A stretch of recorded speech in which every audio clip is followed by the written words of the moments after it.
Hello students. So let's start our first module which focuses on various approaches to rural development in India. So in the first module, the first unit, we will be discussing about what rural development is and what are the various approaches to rural development. So basically rural development is a strategy which speaks about how to improve the economic and social life of a specific group of people, especially the rural poor, which also includes the small and marginal farmers, tenants and the landless.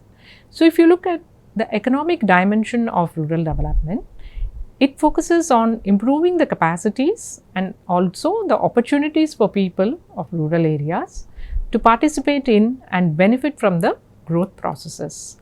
It includes measures to reduce income disparities among various sectors. The social dimension encompasses overall social development. This includes the development of specific groups, including the poor and marginalized communities, and also the disadvantaged sections of the society, to reduce the gap on social indicators like education and health. It also includes the promotion of gender equality and provisions for social safety nets for the vulnerable groups.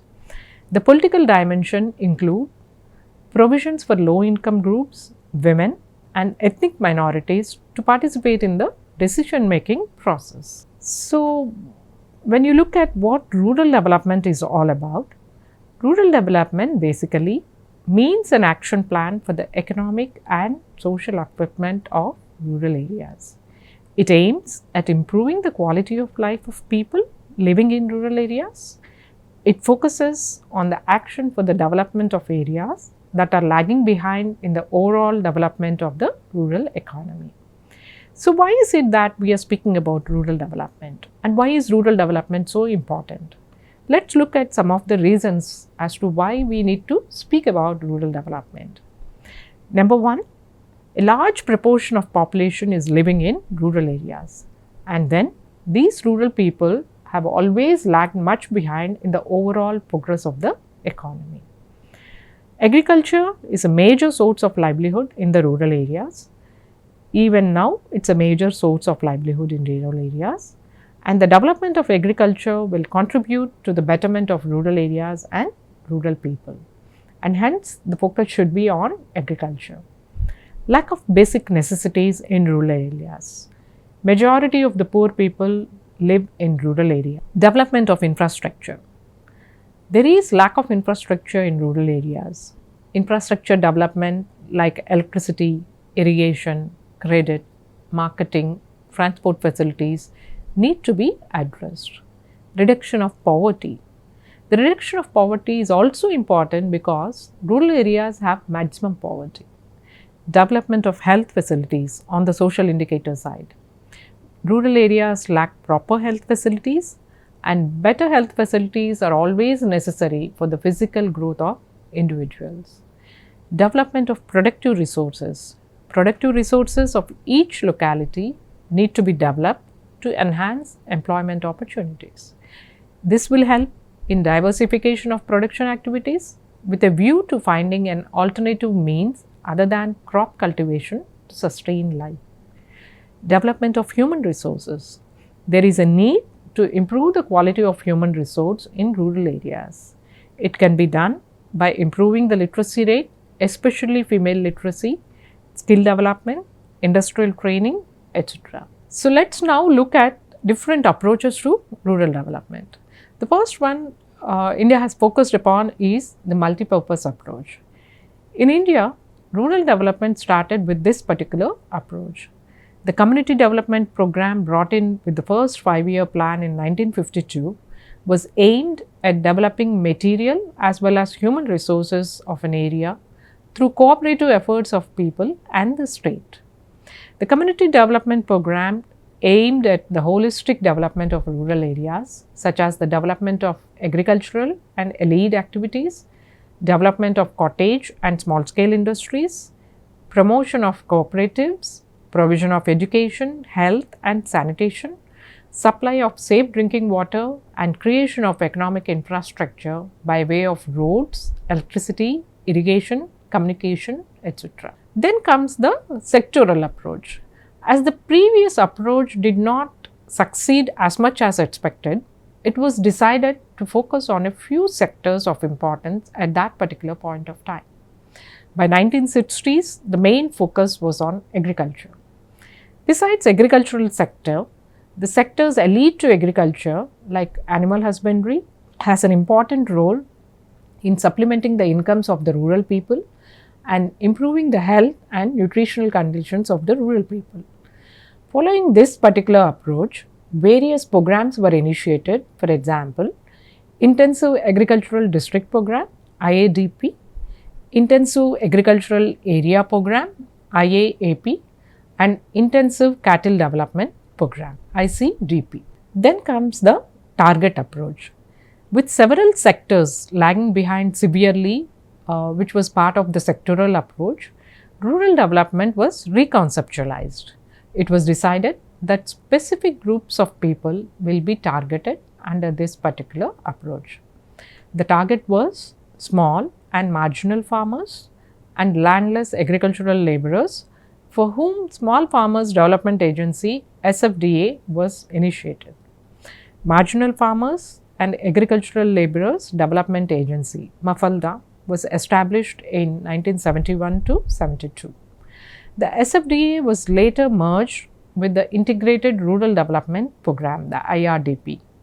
This approach too saw very little success in terms of better information and administration. Then comes the area development approach. This particular approach emphasized upon the need to focus on specific backward regions. This was adopted almost along with the target approach. It started in 1970s with the Area Development Program, the Hill Area Development Program, and the Drought Prone Area Program, and also the Desert Development Program and the Command Area Development Program. So, several programs under the area development approach in several regions focusing on different terrains have been taken up under the area development approach. These programs were fairly successful in terms of implementation. But the major drawback of this particular approach was the potential dangers of disproportionate allocation of resources, where a very small number of people were targeted, ignoring the overall size of the country. Then came the integrated approach. After the fifth five-year plan, it was felt to adopt an integrated approach to address the twin problems of growing poverty and mounting unemployment in rural areas. It was realized that an increase in the rate of growth of an economy alone cannot facilitate the fruits of development to trickle down to the poor who are at the lower rung of the socio-economic ladder. Following this approach, Integrated Rural Development Program IRDP was launched in 1978. The IRDP is a multi-level, multi-sector, multi-section program covering mutually supporting projects and activities concerned with different sections of rural communities. The major focus of this approach was on providing income generating assets and self-employment opportunities to the rural poor, helping them rise above the poverty line and improve the quality of their lives. Then came the basic needs approach. This particular approach sees development in terms of fulfillment of basic needs of all the stakeholders. It aims to satisfy the consumption needs at personal as well as social levels, keeping in mind the human rights of each individual. The Minimum Needs Program, launched in 1974, was aimed at providing basic support to the poor, thus improving their lifestyle. Then comes the participatory approach. The participatory approach is the current approach which is followed by the government for rural development, which is participatory in nature. In this particular approach, people's participation in the planning process is given much emphasis, in which stakeholders can influence and share control over the development initiatives and over the decisions and resources that affect their lives. The participatory rural appraisal and rapid rural appraisal tools are being used to increase the participation of the people in the various developmental programs.